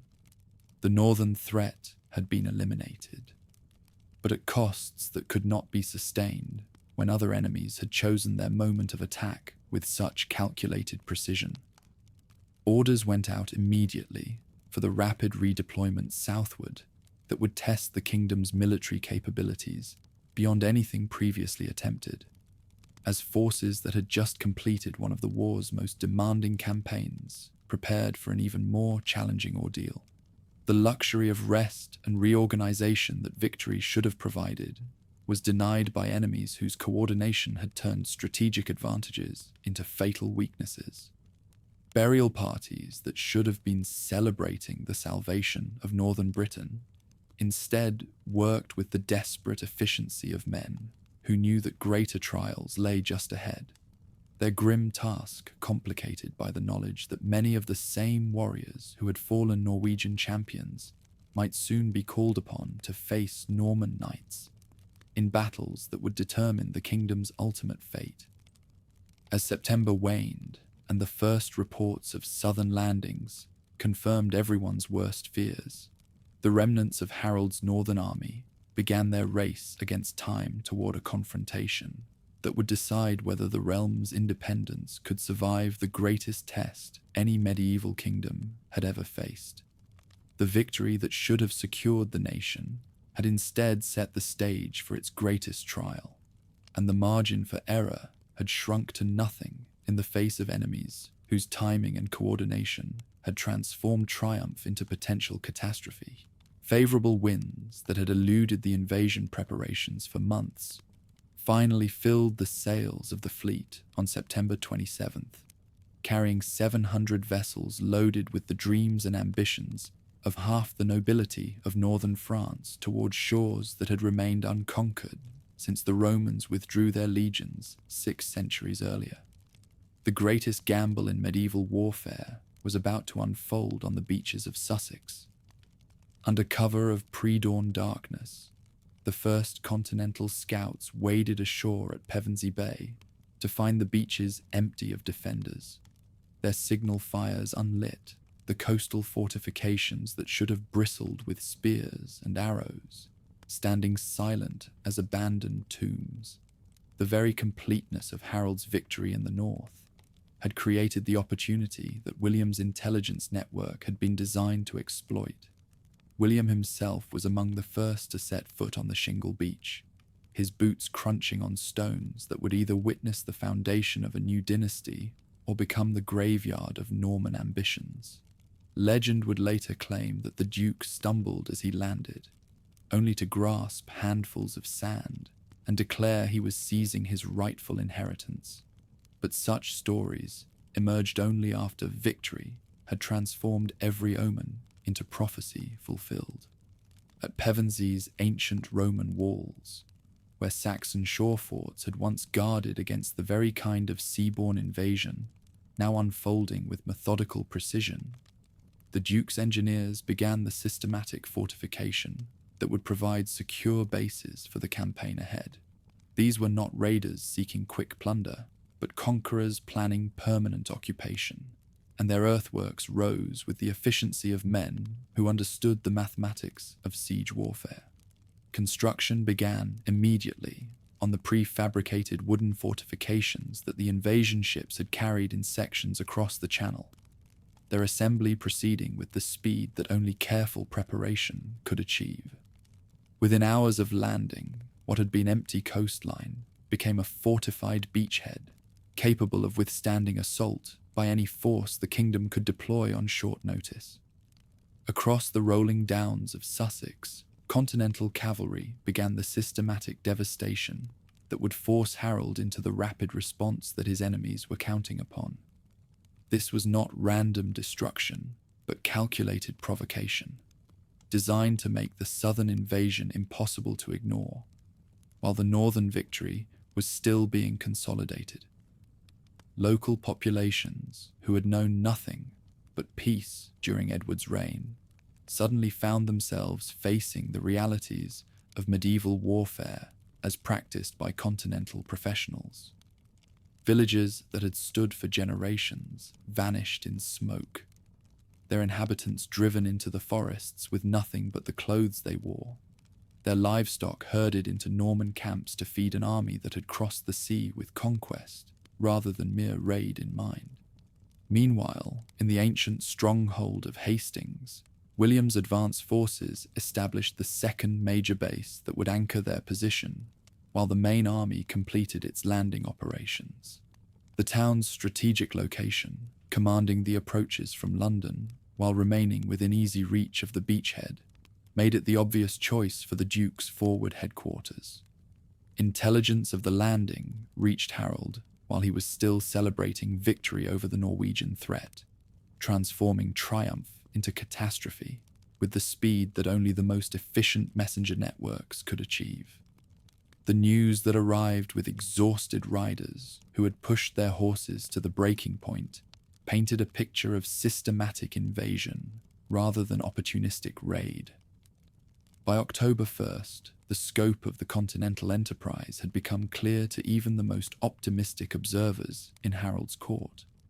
This was not merely another cross-channel adventure by ambitious neighbours, but a full-scale conquest attempt backed by resources that dwarfed anything the kingdom had faced since the Danish invasions of previous centuries.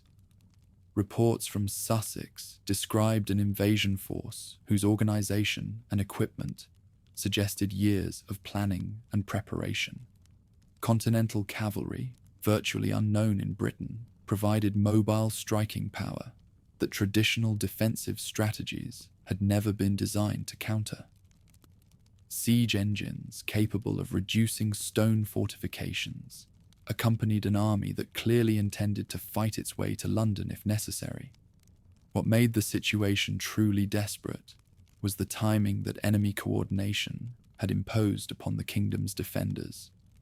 Harold's northern army, exhausted by forced marches and brutal combat, now faced the prospect of an equally demanding southern campaign, without the rest and reinforcement that military necessity demanded. The provocation strategy that William's raiders employed throughout Sussex was producing exactly the results that the Duke's planners had anticipated. Each burning village, each slaughtered herd, each family driven from ancestral lands created pressure for immediate response that made careful military preparation impossible. Across the ancient Roman roads that connected London to the Channel ports, royal messengers carried summons for the general levy that represented Harold's last hope of assembling forces adequate to meet the invasion. The Fyrd that had served the kingdom faithfully for generations now faced its greatest test, called to arms at harvest time to defend a realm whose survival hung in the balance. Strategic calculations that should have favoured defenders fighting on familiar ground against enemies operating far from their bases were complicated by the speed with which events were unfolding, and the exhaustion that the northern campaign had imposed on the kingdom's best troops. Every advantage that geography and preparation should have provided was being neutralized by circumstances beyond any single commander's control. Continental earthworks that rose daily around Pevensey and Hastings created an expanding zone of enemy control that threatened to become permanent if not challenged quickly. Yet the very speed with which such challenges would have to be mounted guaranteed that they would lack the careful preparation that military success required. From his headquarters in the captured town, William could observe the smoke columns that marked his army's progress through the Sussex countryside, while calculating the political pressures that such destruction would place upon his rival. The systematic ravaging of Harold's own family estates carried personal as well as strategic significance, transforming what might have been treated as routine border warfare into matters of family honour that demanded immediate response. As September gave way to October and the invasion entered its second week, both commanders understood that the preliminary manoeuvring was approaching its end. Harold could not allow the systematic destruction of southern Britain to continue indefinitely. While William could not maintain his position on hostile shores without decisive action that would either secure his conquest or result in catastrophic defeat, the stage was set for the confrontation that both rulers had been calculating since the moment of Edward's death, though neither could have foreseen the exact circumstances that would bring their armies together on the ridges and valleys of Sussex, where the fate of medieval Europe would be decided by the clash of Saxon axe and Norman lance. October 14th dawned grey and cold over the Sussex Downs, the autumn mist clinging to valleys that would soon echo with the clash of arms and the cries of dying men. Two armies faced each other across fields that had known only the peaceful rhythms of harvest and sowing, their banners snapping in the wind like the wings of carrion birds already gathering for the feast to come. Across Senlac Ridge, where Harold had chosen to make his stand, the flower of what remained of the kingdom's military strength arranged itself in the ancient formation that had served Saxon warriors since their ancestors first crossed the northern seas. The shield wall stretched across the hilltop, like a glittering serpent of bronze and steel. Each overlapping shield a scale in the armor that protected the realm's final hope. Harold's army represented everything that remained of resistance to foreign conquest. Household troops whose loyalty had been tested in a dozen campaigns. Thanes whose fathers had stood with previous rulers against Danish invasions. Ferdmen summoned from harvest fields to defend homes they might never see again. Exhausted by the forced march from Yorkshire, depleted by the northern campaign, they nonetheless stood ready to die rather than yield their independence. Dawn revealed the continental force that had crossed the narrow sea to claim a crown by right of conquest, their ordered ranks extending across the valley floor in formations that spoke of professional discipline and careful planning. Knights whose mail gleamed like silver in the morning light sat their destriers with the confidence of men who had made warfare their life's profession, while infantry and archers filled the gaps between cavalry units with mathematical precision. For hours, the two armies observed each other across the space where destiny would be decided, each commander seeking advantage in the deployment and disposition of forces whose clash would determine whether the island kingdom remained independent or passed under foreign rule. The mathematics of medieval warfare had reduced the complexity of politics and diplomacy to its simplest terms: strength against strength, will against will, life against death. Continental archers opened the battle, with volleys that darkened the sky like clouds of locusts, their arrows falling among defenders who raised shields against the iron rain, while holding formation with the discipline that generations of training had instilled.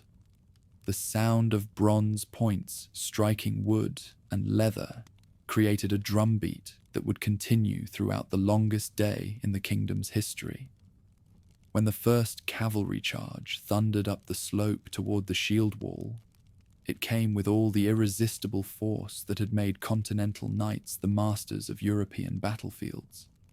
Destriers bred for war carried armored riders whose lances gleamed like deadly flowers in the morning light, their war cries echoing off the hills as they sought to break the resistance that stood between them and a crown. Around midday, when the autumn sun reached its highest point above fields already soaked with blood, the battle reached its first crucial turning point as rumors spread through the continental ranks that their commander had fallen. The momentary wavering that followed such reports created the opportunity that Harold's warriors had been waiting for, as portions of the shield wall surged forward to exploit what appeared to be enemy retreat. As afternoon shadows began to lengthen across the battlefield, the tactical genius that had brought William to this moment of destiny revealed itself in the calculated deception known as the feigned retreat. What appeared to be continental withdrawal was actually bait designed to lure defenders from their strong position into the open ground where cavalry could work its deadly harvest among broken formations. Victory and defeat balanced on a knife's edge as disciplined retreat drew pursuing Saxons down from their ridge into the valley, where mounted knights could strike with devastating effect. The pursuit that should have completed Harold's triumph, instead, became the trap that began his army's destruction, as warriors who had maintained formation throughout hours of assault finally broke ranks in the excitement of apparent success. The final act of the tragedy unfolded with the remorseless logic that had driven events since Edward's death nearly 10 months earlier. As defenders struggled to regain their ridge and reform the shield wall that had been their strength, a chance arrow found the gap in Harold's helmet, piercing the eye of the man who had seemed destined to preserve his kingdom's independence against all who would challenge it. With their sovereign's death, the last organized resistance to foreign conquest collapsed like a dam bursting under irresistible pressure. Warriors who had stood firm against repeated cavalry charges throughout the long day finally broke and fled, their discipline dissolved by the knowledge that the cause for which they fought had died with the man who embodied it. Across fields littered with the bodies of men who had dreamed of victory and achieved only death, William's knights pursued fleeing defenders with the systematic thoroughness that marked professional soldiers completing their victory. The kingdom that had ruled itself for centuries was passing into foreign hands with the swift finality that medieval warfare imposed upon the defeated. Night fell over Sinlac Ridge to find a new master surveying the field, where his destiny had been decided by the width of an arrow's flight and the courage of men who had fought beyond the limits of human endurance. The bastard who had crossed the sea to claim a crown now stood victorious among the dead, his right to rule written in the blood of those who had disputed it. In the gathering darkness, where torches flickered over scenes that would haunt survivors' dreams for generations, the victors began the grim work of identifying the fallen, while the defeated melted away into forests that had become the only refuge for those who would not accept foreign rule. The old world was ending as the new began, and the transformation would be written in fire and sword across a landscape that would never again know the peace of uncontested independence. From this field, where two civilizations had met in mortal combat, news would spread with the speed that only catastrophic defeat can inspire, carrying word that the Norman conquest had begun in earnest, and that nothing would ever be the same again in the island kingdom that had fallen to the last successful invasion in its long and violent history. Victory at Hastings had eliminated organized resistance to foreign conquest, but transforming battlefield triumph into political control required the systematic submission of a kingdom whose major towns and noble families had not yet acknowledged the change of dynasty. The victor understood that crowns seized by force must be secured through careful diplomacy, backed by the constant threat of overwhelming violence. Through the smoking ruins of what had once been Harold's realm, continental forces began their methodical advance toward the capital that represented the ultimate prize of conquest. Each town that opened its gates, each noble who bent the knee, each fortress that surrendered without siege, brought the new order closer to the legitimacy that only universal acceptance could provide. At Dover, where the great fortress commanded the narrows between island and continent, the garrison made the calculation that resistance without hope of relief was merely suicide by another name. The keys to the strongest castle in the kingdom passed into foreign hands without a blow struck, opening the gateway through which reinforcements and supplies could flow from the homeland that would now rule both sides of the channel. Submission came with varying degrees of grace as the reality of the new political situation penetrated the consciousness of men who had awakened on October 14th as subjects of one ruler and found themselves by evening under the authority of another. Some yielded with the pragmatic acceptance of those who understood that successful rebellion required resources no longer available. Others bent the knee with obvious reluctance that boded ill for future stability. Archbishop Stigand, whose canonical authority had always been questionable, but whose political influence remained formidable, found himself in the impossible position of representing both the old order that had perished at Hastings and the new regime that required ecclesiastical blessing for its legitimacy. The primate's submission brought with it the theoretical approval of the church, though continental clergy would soon arrive to question both his authority and his orthodoxy. By November, the systematic nature of the conquest had become apparent to even the most optimistic resistance leaders.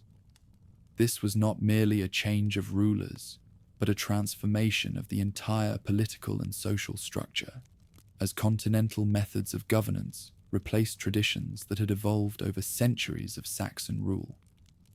Christmas Day 1066 dawned cold and clear over Westminster Abbey, where the greatest architectural achievement of the previous reign would witness the coronation that would legitimize conquest and begin the process of transforming a foreign invasion into a native dynasty. The ceremony itself proceeded with all the ancient solemnity that tradition required, yet everyone present understood they were witnessing something unprecedented in the long history of the realm. Within Westminster's soaring arches, where Edward the Confessor had been buried less than a year earlier, William received the crown that Harold had worn for less than 10 months. The sacred oils that anointed the new sovereign carried the same divine authority that had blessed previous rulers, yet the armed guards who surrounded the altar spoke to the reality that this legitimacy rested ultimately upon the sword rather than popular acceptance.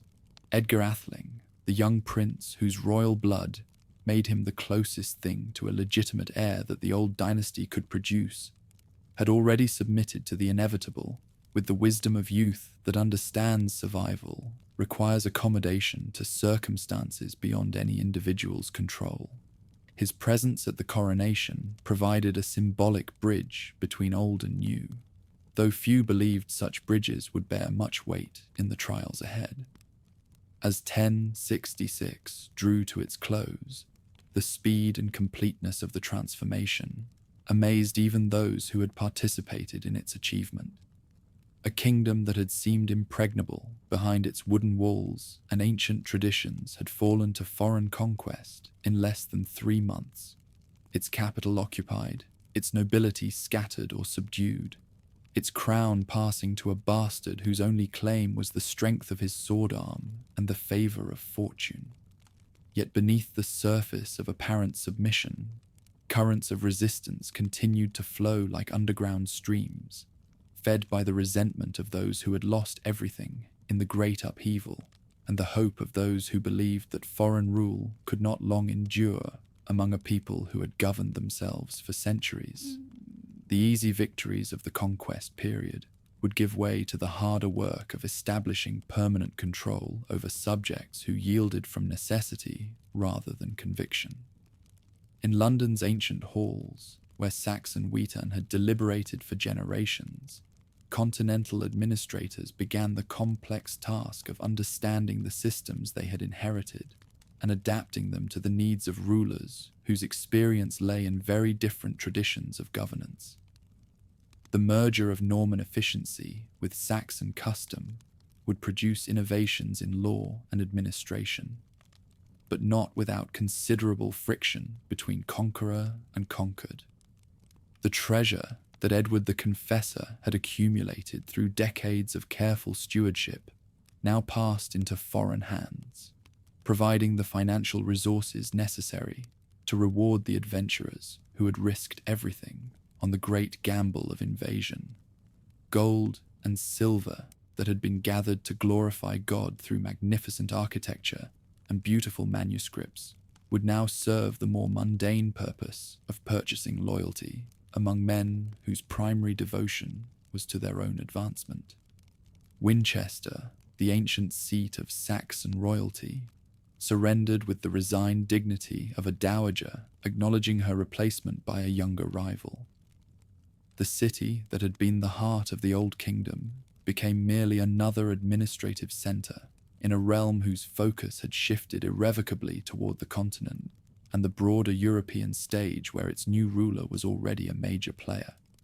Canterbury's submission brought with it control of the most important archbishopric in the realm, though the question of legitimate ecclesiastical authority would remain contentious as continental clergy challenged the canonical status of those who had served the previous regime.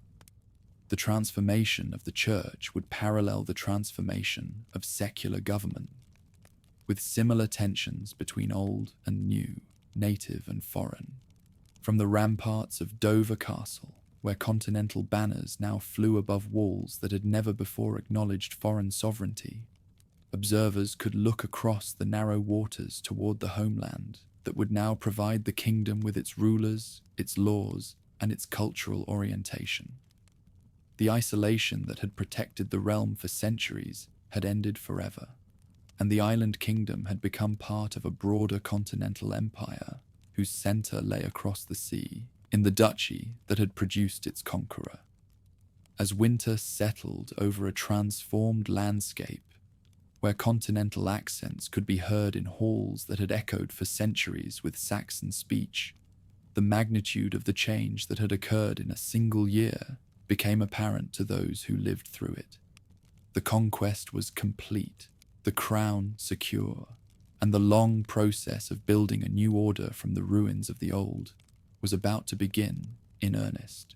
Conquest and coronation had provided the ceremonial foundation of the new dynasty, but transforming a reluctant kingdom into a secure realm required years of patient violence that would test both the conqueror's resources and his subjects' capacity for resistance.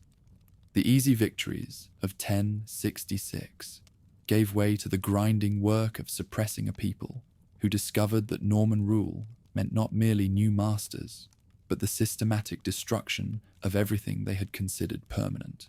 In the spring of 1067, confident that his crown was secure and his major enemies defeated, the new ruler made the decision that would trigger the most serious challenges to his authority since Hastings. His return to the homeland that had made conquest possible left the newly won kingdom under the control of regents whose authority rested solely upon Norman bayonets, and whose understanding of local customs remained dangerously incomplete. Rebellion erupted first in Kent, where Eustace of Boulogne led a desperate assault on Dover Castle that failed only because Norman garrison commanders had learned to expect such attempts and prepared accordingly. The attack's failure demonstrated both the continuing appeal of resistance and the military superiority that kept the new regime secure, despite its obvious unpopularity among the conquered population. Throughout 1068, the systematic nature of native resistance became apparent as uprisings spread from the southwestern peninsula to the northern borders, each rebellion carefully timed to exploit the regime's apparent weaknesses while avoiding direct confrontation with its overwhelming strengths. The conquered had learned from Hastings that victory required different tactics than those that had served Saxon armies in previous generations. Northern resistance proved particularly dangerous because it combined local grievances with external support from Scandinavian rulers who saw opportunity in the chaos that foreign conquest had created. When Danish fleets appeared in Yorkshire waters, they found willing allies among populations that remembered when Viking rule had meant partnership rather than subjugation, and whose hatred of continental domination made any alternative seem preferable. When Danish invasion forces landed in the Humber and marched on York, they carried with them the hopes of everyone who believed that the conquest might yet be reversed through a combination of external pressure and internal uprising. The fall of the northern capital to this alliance of Scandinavian ambition and Saxon desperation sent shockwaves through the Norman administration that had grown complacent about the security of their conquest. At Ely, in the marshlands where geography provided natural fortification against cavalry charges, Hereward, the Wake established a base of operations that would become legendary as the last stronghold of truly independent resistance to the new regime. The Isles Monastery provided both spiritual justification and practical resources for a rebellion that attracted the desperate and the idealistic in equal measure. During the terrible winter of 1069-70, the response to Northern rebellion took the form of systematic destruction that would be remembered for generations as evidence of Norman ruthlessness. The harrying of the North transformed prosperous regions into wasteland as William's forces applied the calculated brutality that medieval warfare reserved for populations that refused to accept the inevitable. By 1071, when the last organized resistance finally collapsed and Hereward himself disappeared into the legends that would outlive the men who created them, the price of conquest had been paid by both conqueror and conquered. The kingdom that emerged from these years of violence was fundamentally different from what had existed before. Its population reduced, its economy disrupted, its social structure transformed by the demands of permanent military occupation. Administrative reforms that accompanied military pacification created the most efficient government in medieval Europe, as Norman methods of record-keeping and taxation replaced the informal systems that had served Saxon rulers for centuries.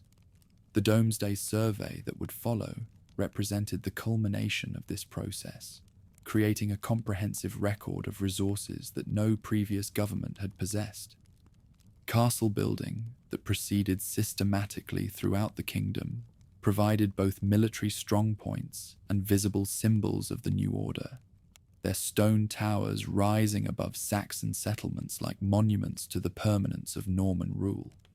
From these fortifications, the Duke's garrisons could dominate surrounding countryside, while demonstrating to potential rebels the futility of resistance against such overwhelming military superiority. The redistribution of land that followed successful pacification created a new nobility whose loyalty to the crown rested upon self-interest rather than tradition, as Norman adventurers who had risked everything on the great gamble of conquest found themselves rewarded with estates confiscated from the defeated. This transformation of the landed classes would prove more lasting than any military victory.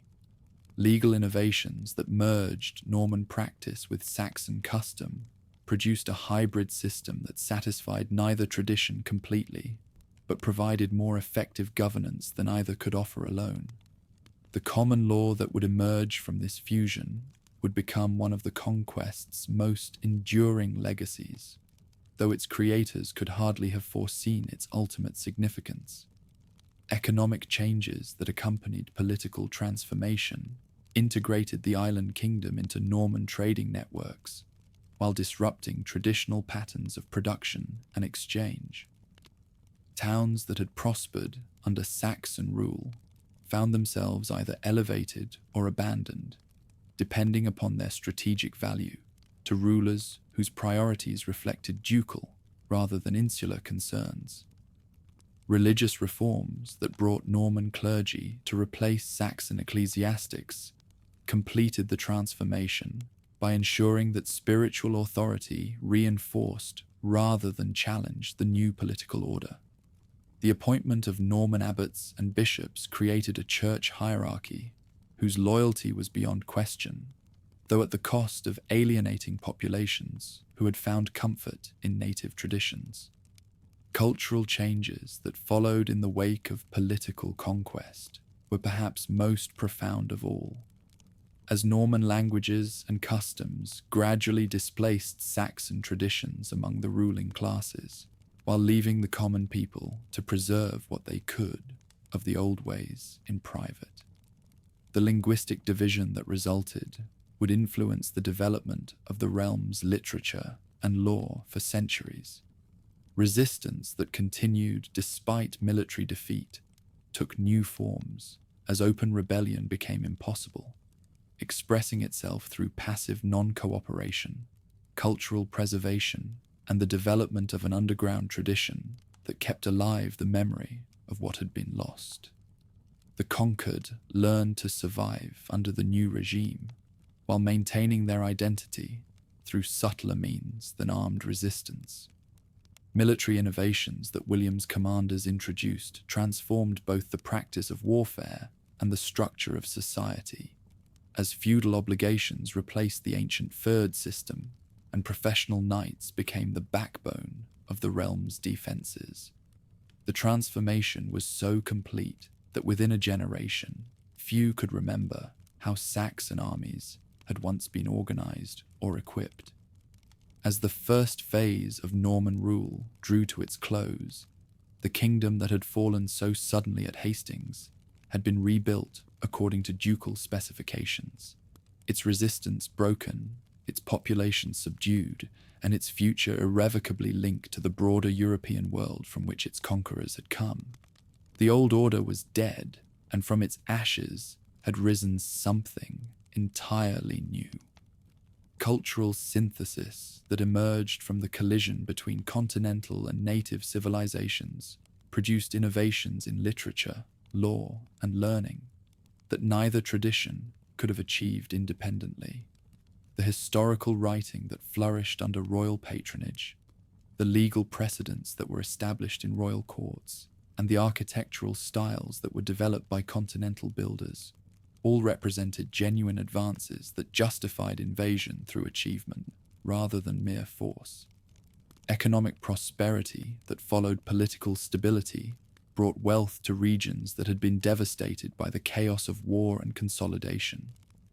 Trade that had been disrupted by warfare resumed on a scale that exceeded anything the native kingdom had known, while agricultural production recovered and expanded under the systematic management that continental landlords imposed upon their newly acquired estates. 20 years after the arrows fell at Hastings, the kingdom that had emerged from invasion bore little resemblance to the realm that Harold had died defending. Where Saxon thanes had once dispensed rough justice in timber halls, continental barons now ruled from stone castles that rose like mountains of carved authority above settlements whose very names were being transformed by the linguistic revolution that accompanied political transformation. Under William's methodical governance, what had begun as military occupation evolved into the most sophisticated administrative system in medieval Europe. The conqueror's genius lay not merely in his ability to win battles, but in his systematic approach to consolidating victory through institutions that would outlast any individual ruler and bind the conquered population to their new masters through bonds stronger than simple force. Castle construction that proceeded with relentless efficiency throughout the conquered territories created a network of fortified strongpoints that served simultaneously as military bases, administrative centers, and symbols of the permanent nature of the transformation that had occurred. From Warwick to Durham, from Exeter to Chester, stone towers proclaimed in a language that needed no translation that the old order had passed away forever. Economic transformation that accompanied political change integrated the island kingdom into trading networks that stretched from the Baltic to the Mediterranean, bringing unprecedented prosperity to regions that embraced the new opportunities, while devastating those that clung too desperately to obsolete traditions. Merchants who learned to navigate the complex relationships between continental overlords and native craftsmen often found riches that their grandfathers could never have imagined. Legal reforms that merged the best elements of continental jurisprudence with local customary law created a hybrid system that would become the foundation of common law throughout the English-speaking world. The conqueror's courts dispensed justice with an efficiency and consistency that gradually won acceptance even among populations that had initially resented any deviation from ancestral practices. Religious changes that brought continental monasticism and cathedral building transformed the spiritual landscape as thoroughly as political upheaval had transformed the secular realm.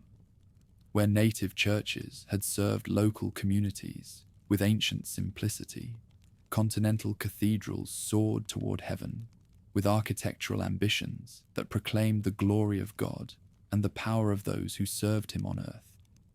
Cultural integration proceeded with the inexorable patience of geological change, as continental French gradually became the language of government and high culture, while the native tongue survived among the common people, who maintained their ancestral language in field and workshop.